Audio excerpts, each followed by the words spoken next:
Ashama harka fuune ilmaan Oromoo akkam nagaa keessanii nageenyi koo bakka jirtanitti isin haa dhaqqabu jecha har'a waa'ee namoota muraasatirraa dubbachuu barbaada rakkina namoota muraasaan dubbachuu barbaada keessattuu rakkoo biyya Beruut keessatti deddeebi'ee ijoollee keenya irra gahaa jiru yeroo kanatti dhibee koronaa vaayirasii wal qabatee rakkinni bal'aatu Beruut keessatti adeemsifamaa jira. Rakkinnichis maalidha? Ijoollee hedduu turanii yookaan immoo namoota hedduu ture samoona vaayirasiin koronaa hin dhufisanitti galuudhaaf namoota tikkeetta muratanii osoo tikkeetta isaanii saniin dirree xiyyaaraa gahin dirreen xiyyaaraa harkaa cufatee hedduutu jira. Sanumaa wal qabatee obboleettiin keenya tokko rakkoo guddaa keessa akka jirtu natti himtee rakkoon sunis maalinni biyya galuuf turte kontirata ishee fixattee biyya galuuf turte yeroo biyya galuuf turtutti dirreen xiyyaaraa ni cufatee yookaan ni dhaabbatee ka Itoophiyaa deemu achi booda madaamin ishee ka geggeessuudhaaf turte hanga dirreen xiyyaaraa banamu mana koo turuu hin dandeessa jetteeni erga manatti deebi'anii booda hojii ishii itti fufte jechuudha. Hojii ishii itti fufte garuu mallaqa herreeguun hin jiru kontirata koo na biraa fixattee jirta. Waan nyaattuuf waan dhuydummoota rakkina qabu siif kenna dalagaa kennamoo ni dalayda jedhanii damooza ji'a tokkoo fi cinaa hanga ammaatti hin kennamneef jechuun tola dalaysiisaa jiran. Isheen galuudhaaf gari deemtu tokko hin jiru.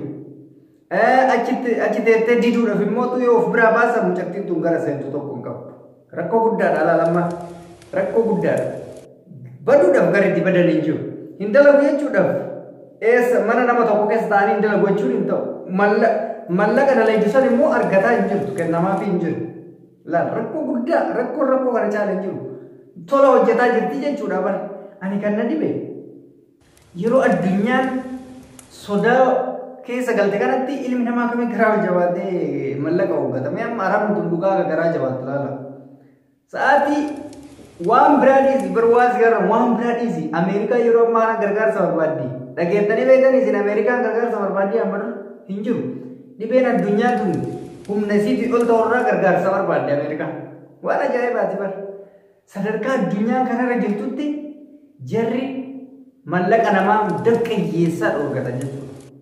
Mucattiin ijoollee Wallaggaati maqaa ishee kaasuu hin barbaanne maqaa koonaaf hin jette maatiin ishee waan rifataniif jecha maatii koottus himuu hin barbaadu maatiin koona jalaa rifatanii firoottan koona rifatan jette mallaqa akkasitti waan dura ittiin galuu hedduu shaanxan bitatte waan adda addaatiin meeshaadhaan guuttatte ergasii dirreen xiyyaaraa harkaa cufate erga harkaa cufate ji'a tokkoof wayi gahee jira jette damooza tokko malee hojjetaa jirti jechuudha. Hojiin immoo ni baay'ata itti ka duraaniitirra waan sin garramu keessa maaliif namni hunduu mana jira manaa waan hin baaneef jecha hojiin hedduu baay'ata.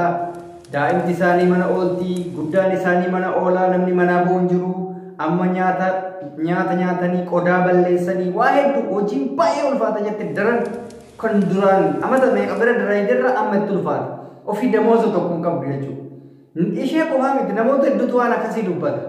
Damooza tokko hin qabu waan biraan isaa asuma biyya ani jiru kana keessa hojiirraa bahuun dorgamaadha kaa seeran nama dorgaman manaa bahu hojiin hojjettaa mallaqa ni reegan duraawwan akkanaa hin jiru biyya baay'ee amma garuu dhibee kanaan wal qabatee gara deemtu waan hin qabneef jedhanii waan amananiif dirqamaan waan akkanaa hojjechiisan jechuudha. Na furmaanni jiru maa inni waaqa kadhatuudha bakka akka duraanii isiniif iyyinee sagalee isiniif taane hin baasin akkana isiniif haa godhu biyya isin haa galchuu jennee iyyinu sun hin ta'u.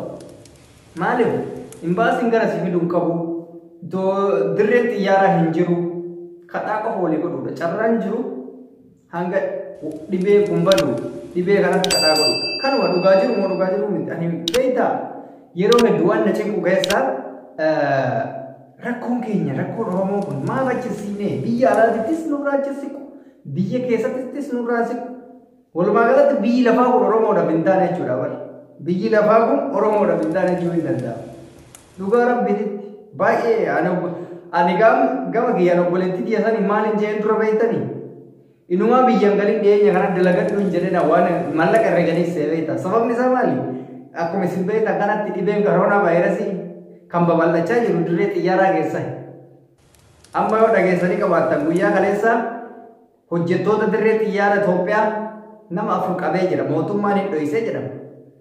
Akka icciitiidhaan bahetti hojjettoota dirree xiyyaaraa nama afur shamarran afur xiyyaara keessatti dhibeen kun akka qabeen dubbatamaa garuu mootummaan Itoophiyaa akkuma waliin beeku sanii hin dubbatu. Parsantiin namaa akka baay'atee dabalamu maalii kana hin dubbatu. Kun immoo dhibee mootummaan jedhu dhibee nama hiyyeessan jedhu miskiina waan takka abbaa wal qixxeessatti. Abbaa inumaayyuu warra tujjaaratii fi warra mootummoota kana qabu. Fakkeenyaaf mootummaa Somaaliyaa irraa ajjeesetti jira. Mootummaa Somaaliyaa duraanii kan biyya United Kingdom yookaan UK keessatti jiraataa jiru guyyaa har'aa lubbuu isaa dabarsee jira. Inni jaarsa ganna 82ti. Dhibichi dhibee hiyyeessa fi dureessa jedhu miti. Garuu osoo dhibee kana ijaallalan namni akkamitti walitti garaa jabaata. Silaa bara inumaayyuu yeroo ammaa kana namni kan dhiifamu waliif godhu kan waliif jaalala kennu kan waliif naatoo gaarii qabaatu. Garuu naatoon hin jiru. Oromoon naatoon qabdu. Arabni arabaan hin dubbatin akka ani ummata akkana garaa jabaatu. Ummata badaa. Ummata isaanii warra ummaan dhibee kanaa nutti fide yeroo tokko dallansuu isaaniitti warra akka chaayinaa fi isaanii warra waan argetti amanu gartee waan hin jiraame duniyaatti amanaa arabni duniyaatti amanti yookaan qabeenyatti amanti sirri jaalatan mallaqa sirriitti an ummata oduu akkatti mallaqa qabu mallaqa jaalattu an hin argine biyya keessatti bara taaksii takka seentee qarshii 2 fi shilingii yoo kaffalte shilingii dhiiftee fi biraa deemta malee namni deebii deeffatu jiru biyya arabaanitti sumuni yookaan saantimaa 5 dumbulloo 5 sa'a tokko makiinaa dhaabee bakka biraa deemee sharafee sii kenna malee abadan sii dhiisu abadan dumbulloota kana waliin dhiisan ummata akkanaa kana laata ummata akkanaa kana laalee waa inni nutti jabaate gara baay'ee tokko dhugaa hedduu tokko dhibeen koroonaa vaayirasii kun hedduu addunyaas miidhee nus nu miidhee jira akka dhuunfaa kiyyaattan miidhamee jira waa'ee dhibee kanaatiin mana ba'ee hin beeku dhugaa rabbiititti an umrii kiyyarratti akkana gartan kana dhugaa rabbiin isinii hima takkaa dhibamee hin beeku akka dhaladhee hangana ga'e marfee natti hin beeku dhibamee hin beeku amma sammuuna kana guyyaa 15 manaan baane kaleen booda dhukkuba taa'umsarraa dadhabee of dadhabee gara deemuu tokko qabu mana keessa garaagaraa deemu manni natti dhiphata kaleen kun lamaan na dhukkuba amma dhugaa rabbiititti ani maal akka ta'e hin beeku akkuma isin argitan rifeensa kiyya laalame bakkitti sirreeffatanii jiru areeda kiyya laala hedduu kan miidhaan kana caalanii jiran hin jiru kanuma bara miidhaan gabiraati miti akkasumas obboleeyyan kenna warri biyya arabaa jiran warri kontirata ofii fixatan nama meeqatu biyyatti galuuf jedheetiin achitta si gala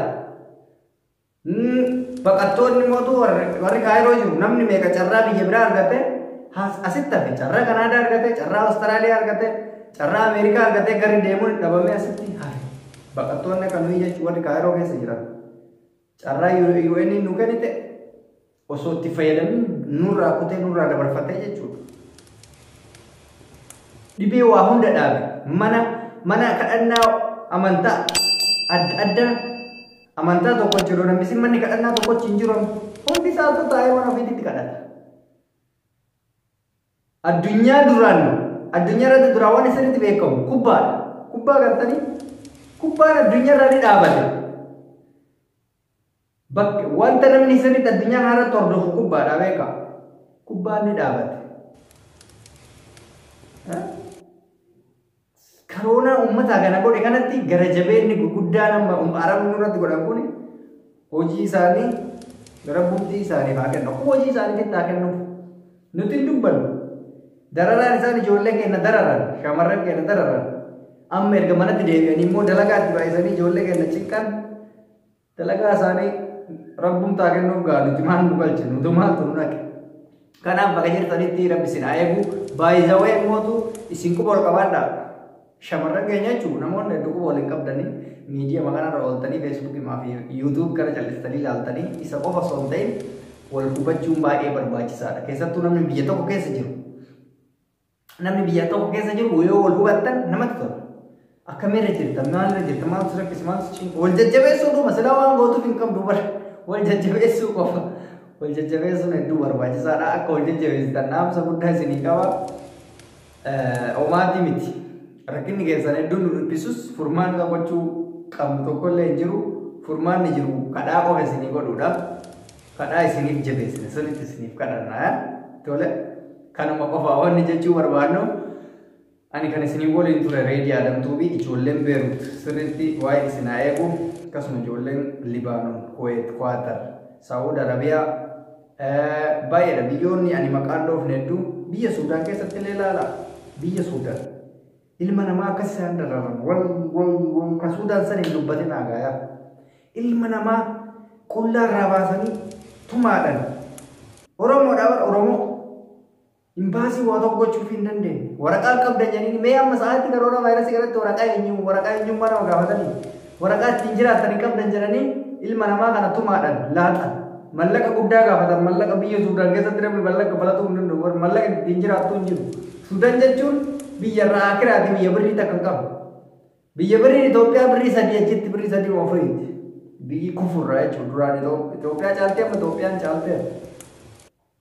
ummata akkatti dararaa jiran jechuudha biyya shamarran qofti jirtu biyya dhiirri jirtullee biyya akka Suudaan san dararaan hamatu jira biyya akka Liibiyaa fi biyya akka Suudaan dararaa hamatu ijoollee keenya ragaa jira kanaa waa'ee nu waa'ee malee nu waan jennu tokko hin qabnu baay'ee tokko nama dhibaa turtii na wajjin gootaniif hedduu galatooma mata duree biraatti nan walitti deebinutti laayik sheer sabskiraayib gochuun dagatina an reedii Adam hiriyaa keessa fayyaa naa ta'a isin jaalladha isin kabajaa isin jaalladha faaya